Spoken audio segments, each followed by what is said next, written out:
Today we're going to start factoring trinomials of the type ax squared plus bx plus c, where the coefficient of x squared is other than 1. The way the book shows it is trial and error produces more error than correct answers. So I'm going to show you the leading coefficient method, which is found in college algebra textbooks. So step 1 is to take the leading coefficient 3 and multiply it by the constant 4.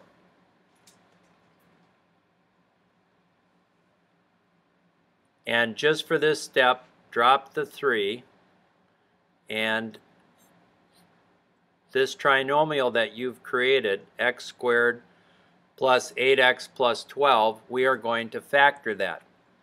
So we have to think of what factors of 12 will produce a product of 12 and a sum of 8. So off to the side you can do factor pairs, 1 and 12. Well, that won't produce a sum of 8.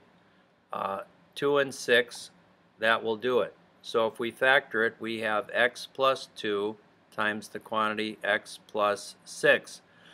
Now in math, everything has to remain equal, and we started this method by multiplying the leading coefficient by the constant. Now we're going to divide by the constant by the leading coefficient.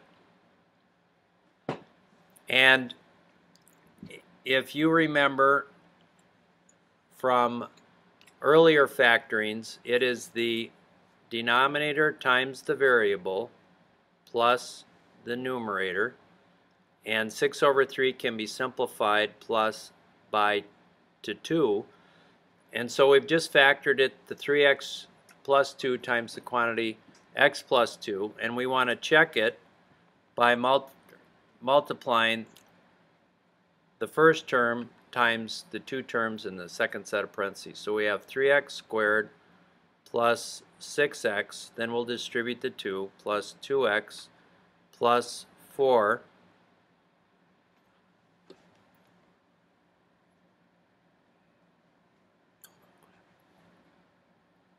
and when we combine the middle terms, we have 3x squared plus 8x plus 4, which is our original trinomial.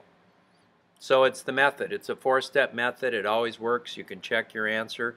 And rather than sitting thinking about which factors of 1 and 3, the factors of 8, and the factors of 4 combine to produce this answer, you can just start using the method. It's 4 steps. It saves you time, especially on tests of 25 problems. All right. Now take a minute, stop the recording, and check your work. Make sure that you have all the notes.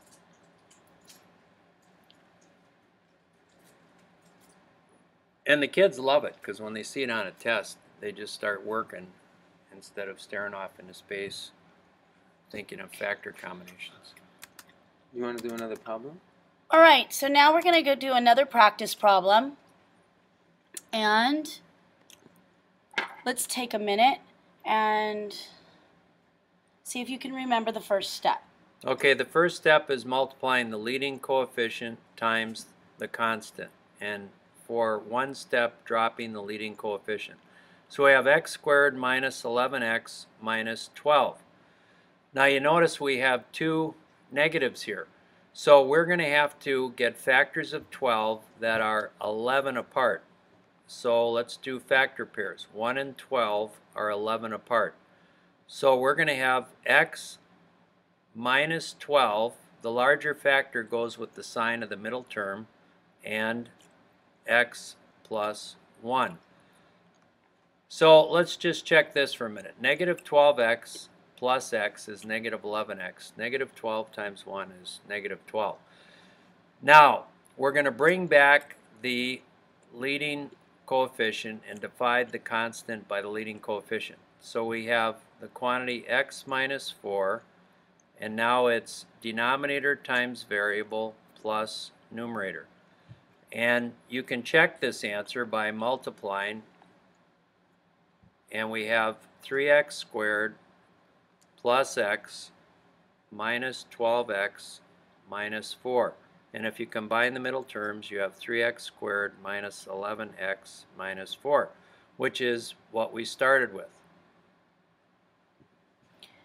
All right, now take a minute, stop the recording, and see if you can do the next problem.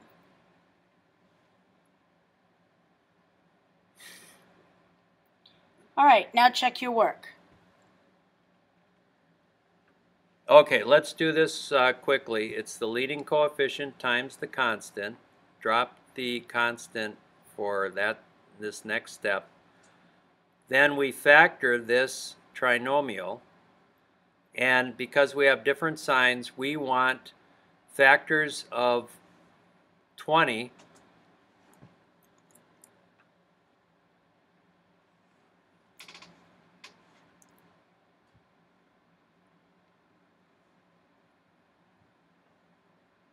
that have a sum of 9.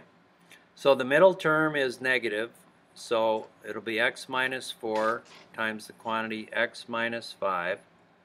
And then we bring back the leading coefficient and divide the constants by 2. 4 over 2 simplifies to 2, and then we have the denominator times x minus the numerator. And we can check this by multiplying the two quantities to see if it equals the original trinomial. So we have 2x squared minus 5x minus 4x plus 10. And if you combine the middle terms, you have 2x squared minus 9x plus 10, which was our original trinomial, and it checks. Now, check your work. All right, now moving on. That's enough. And we're going to stop the recording right here. So again, this is section 6-5 of your algebra book on factoring with a coefficient of the x squared term. We're off.